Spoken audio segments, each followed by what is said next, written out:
So, walk me through your AI tool stack, like all of it. Everything you're actually paying for right now, top to bottom. I want the whole picture. People keep calling it a stack. I don't.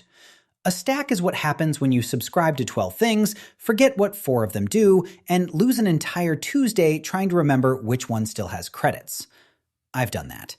That's a personnel matter. I run a flight department. Everybody has a job.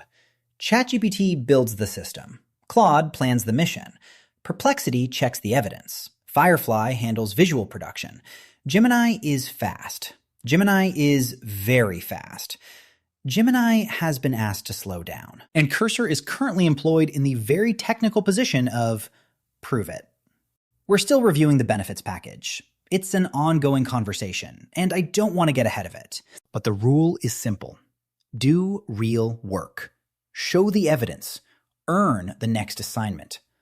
Potential does not get a salary. Potential gets a probation period. And if a tool doesn't work out, like if it just isn't pulling its weight, what happens to it then? Does it stay on the roster or what? Then it's grounded. I do it on a Friday. Nobody should get grounded on a Monday. That's cruel. Okay, so going back to your tier stack, I just want to make sure I've got the order right on all of that. I did find the credits, by the way. They expired. They expired some time ago and nobody flagged it, which is its own separate conversation.